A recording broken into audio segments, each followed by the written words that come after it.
Hi, everyone, and thank you for watching. I am Vanda Crossley, and I want to tell you a little bit about the community that we're building. It's going to be called, well, it may not be called that, but This Is Us Texas is what we called it.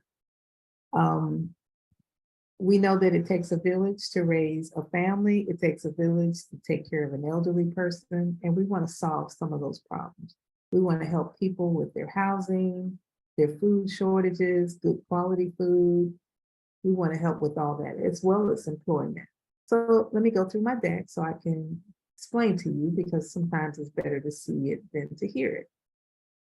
So one of the problems that we have is loneliness for people that are of a certain age. I know my mother-in-law lives with us and she spends the majority of her time in her room, and then she comes to the kitchen and then she goes back to her room. But there's really not a lot of interaction. If we're not in the kitchen, we're not in her room with her. So a lot of people have a lot of loneliness at this age. Affordable and functional homes that have the potential to generate income. There's not a lot of that around either. Affordable homes for the working class. Mental health issues in all age groups. It's not enough community pioneers.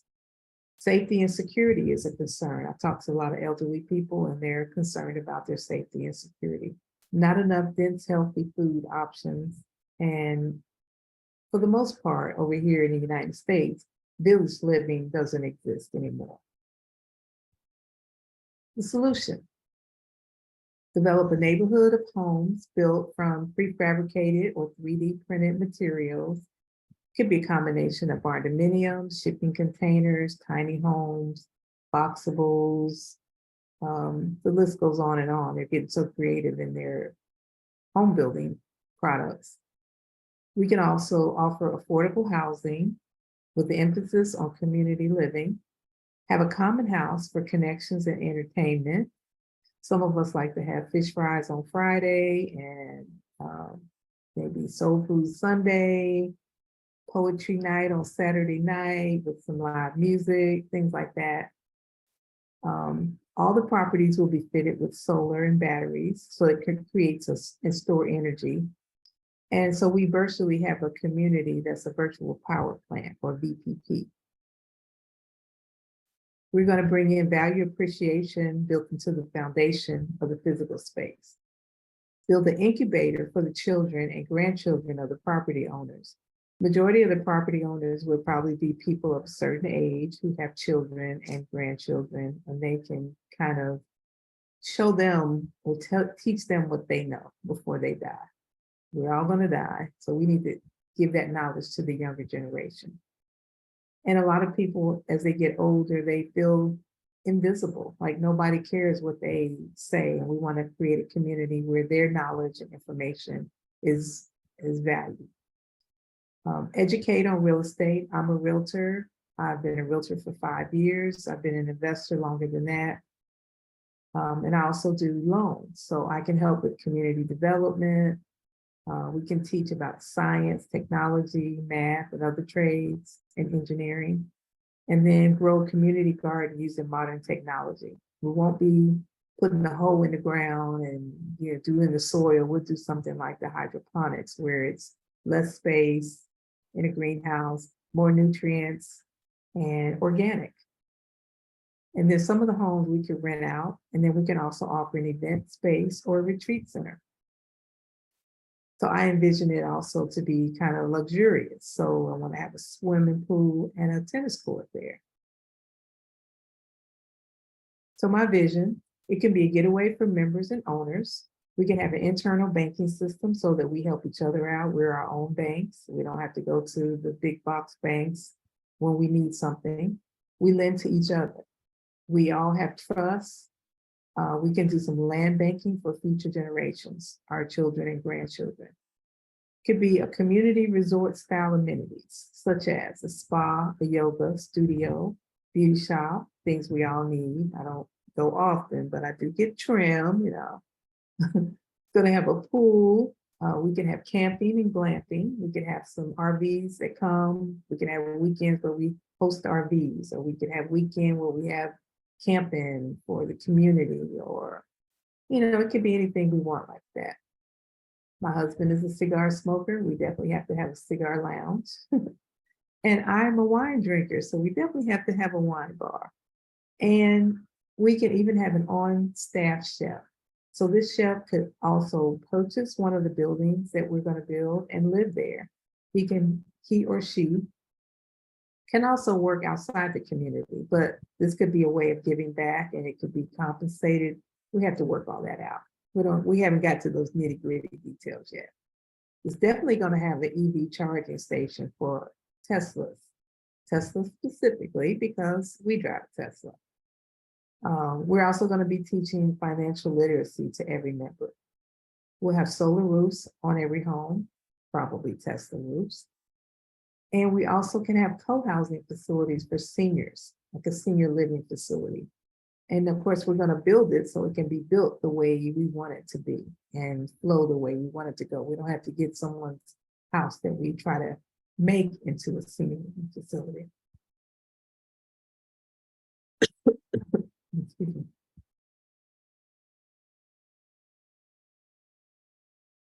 Oh, sorry about that.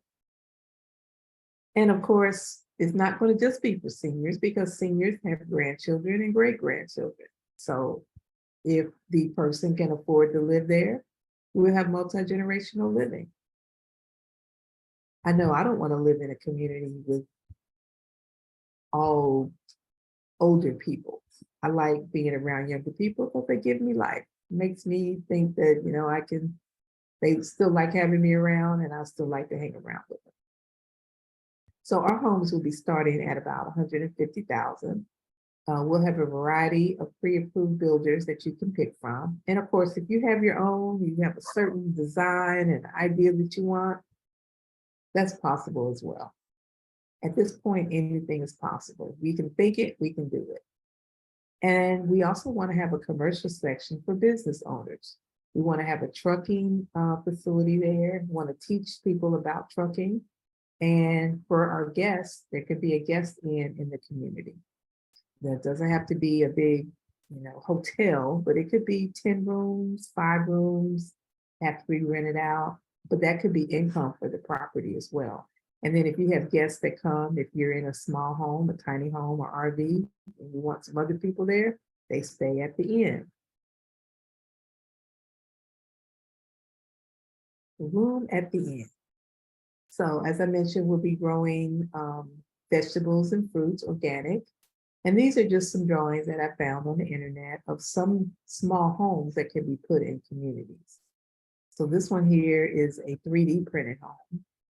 This is like a townhouse. This is a tiny home with a rooftop. And then we have rows here of just tiny homes. So I actually saw these in Austin, Texas. It's a whole community of small homes like that.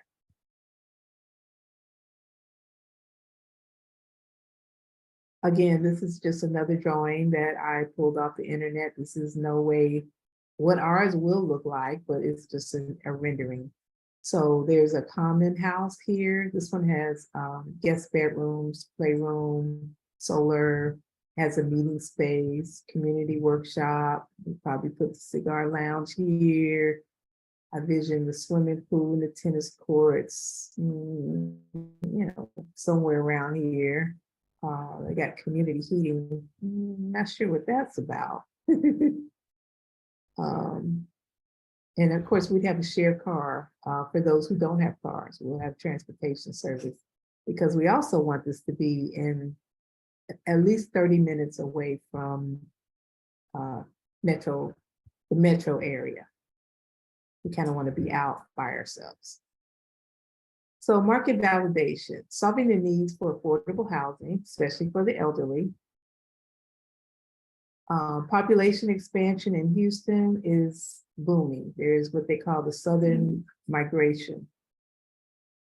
The inflation, the way prices are going up, families are seeking lower cost of living. And I don't know how some of these people are going to be living in a few years because they're just getting priced out of even rentals.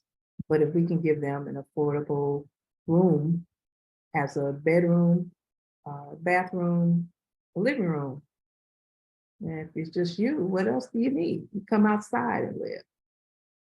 So we encourage blended families, multi-generational living, shared economy.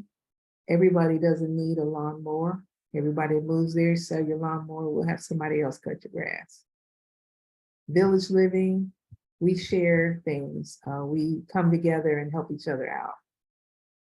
Co-housing and cooperatives is another word for it. So I have attended a co-housing class. It was a 6-week course on co-housing.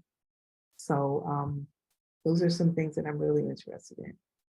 Let's see what's next.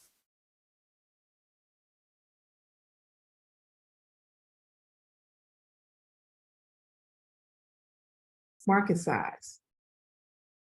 Lowering the cost equal double the market size. What the market thinks is you want versus what you can actually afford.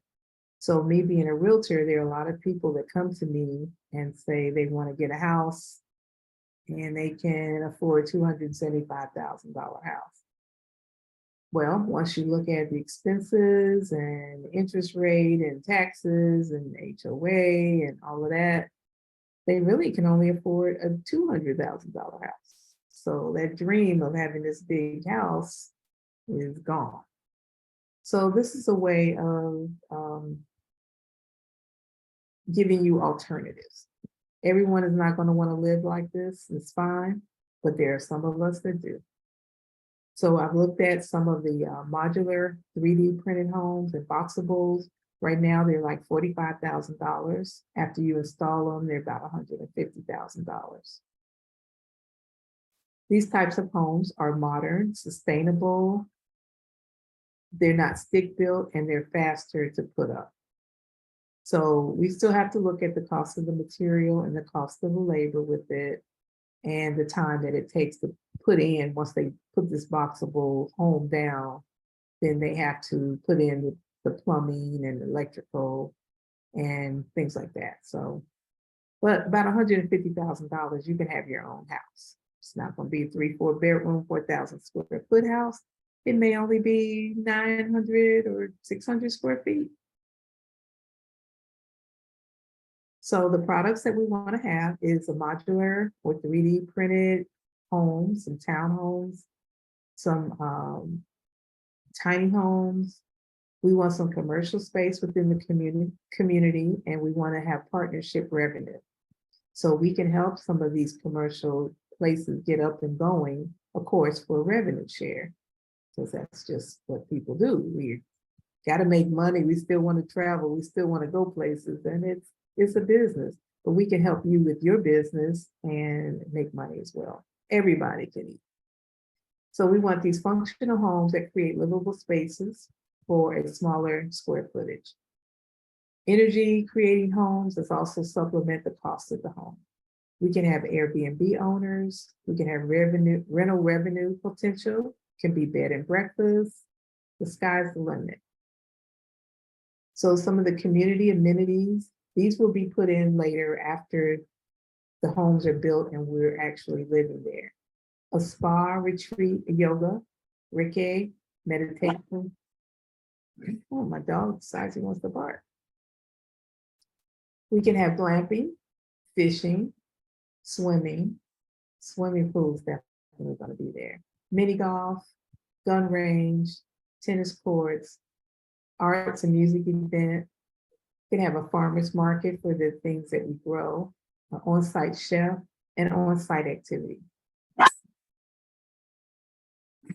So the tiny homes will be placed close together to facilitate interaction.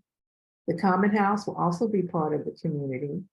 And then personal care homes, as we age in place, can be developed, and as well as hospice facilities.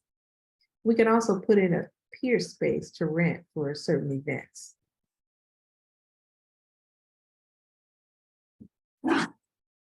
So our business model will be crowdfunding. We're going to be seeking shareholders.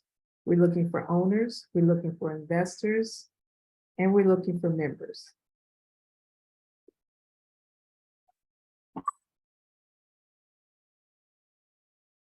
So this will be the pool, tennis court, maybe we'll have more than one tennis court. That's just one. We're gonna have putt golf. We're gonna be eating healthy, so we can live to be 100 years old. The shooting range. This is just a picture of a tiny home.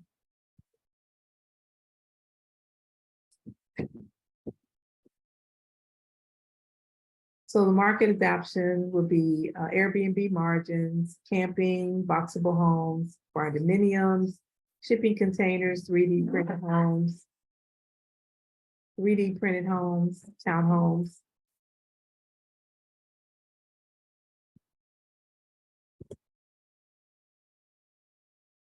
Community partner owners can have an energy partner. We want them to be functional and affordable. We know we have to look in the permitting, the financing, the building, and the monetizing.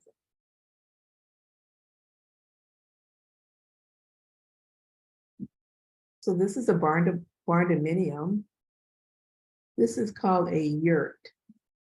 These are glamorous camping tents on platforms that people pay a lot of money to go out under the sun, the sun and the moon and the stars, to be out in nature. And of course, this is a tiny home and entertainment.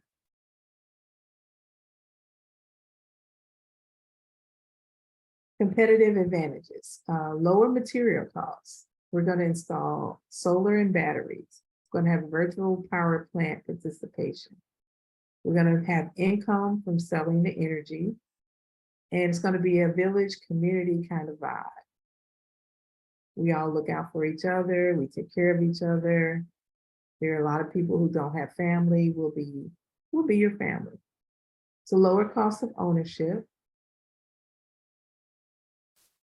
No energy costs. My son put that in there. I have to see how that works. We'll have pre-owner occupants and be fully sustainable. So we're going to have a community by nature, and then we nurture each other. I was telling my daughter that I like this whole community thing because I like one dish meals. Like I like soup, I like gumbo, I like, to put it in a bowl and just eat it. I like that versus a plate of everything separate. So this is in me.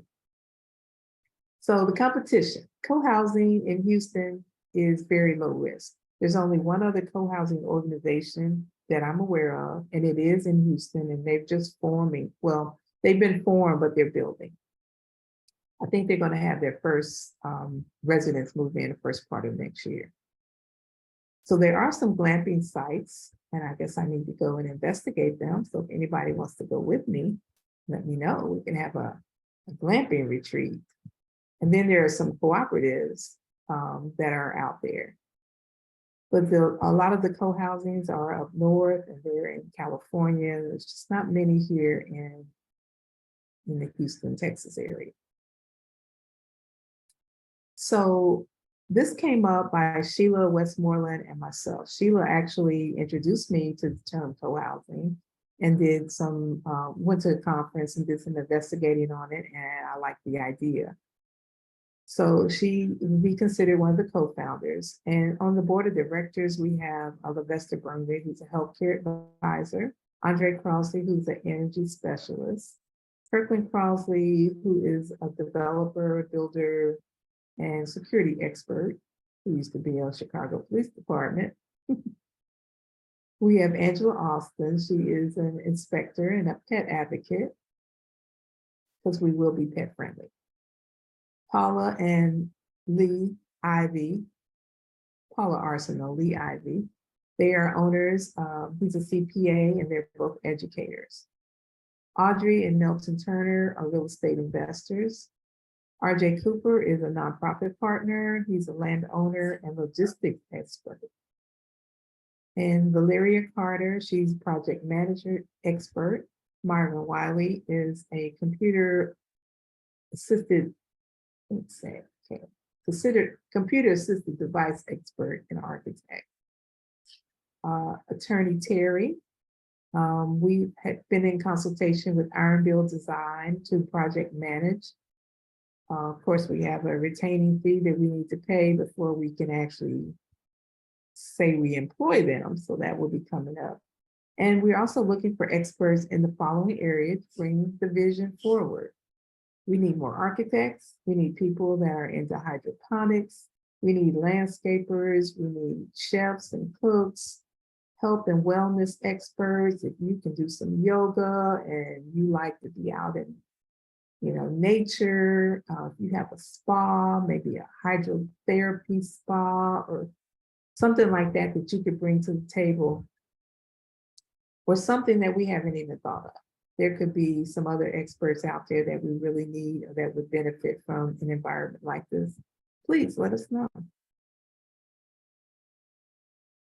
Our financials. So depending on the size of the land purchase, now we did decide that we were going to try to be in Fort Bend County, and the land there ranged from $259,000 for 11 acres to $5,015,000 for 19 acres. As of this recording, which is July 31st, 2023. So, things change all the time. We do want to make our purchase by October 2023. And we want to have it complete by October 2026. So we're giving ourselves 3 years. So we are like hitting the ground running. We're not going to be about talking and we're going to talk and go and talk and go and talk and go. So we expect the project to be about $13 million over 3 years. Again, we're going to be seeking funds from crowdfunders, investors, and owners. So if this is something that interests you, if you are a little bit curious about it, and we're all new here, so you're welcome to join us. You may have some expertise that we don't know about, or you may just want to get away and do something different. So our next steps are going to be establish business entities for the founders, conduct feasibility studies. There is a community that is being built in Fort Bend County that's similar to this, and I'm sure they've done a lot of feasibility studies. So I'm pretty sure out in Fort Bend County, what we're doing is unique, but there's a great need for it. We're going to be developing business plans for all of the owners who have a business.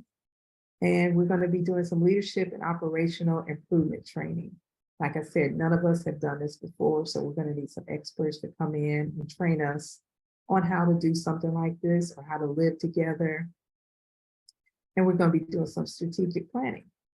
So it sounds like a lot of work, but I'm up for the challenge. We've been holding exploratory meetings of potential members and owners. We started on June 15th, and we actually had some other meetings last year, but they weren't consistent. So now, because starting June 15th, we've been having weekly meetings on Tuesdays at 1 o'clock Central Standard Time. If this is something that you're interested in, send me an email and I can definitely put you on the list and give you the link to it. We're going to start crowdfunding to purchase the land. We're going to partner with nonprofits. I had a vision of giving away a tiny home. When I went to that tiny home village and came back and saw people on the streets begging, it was a light bulb. I'm like, you got to give away a tiny home. I'm a realtor. I'm looking for land. People have land. We can give them a tiny home, and maybe they can put that tiny home on someone's land, pay that person, $400 a month rent. Win-win. All right, our website is thisisustx.com, because I have a feeling we're going to do This Is Us in other states as well. The website is under construction, so if you go there now, well, depending on when you watch this, it's under construction as of today. And I do have a Facebook page called AgriHood Texas. Again, my name is Vanda Crossley, and I look forward to talking with you and hopefully building something together.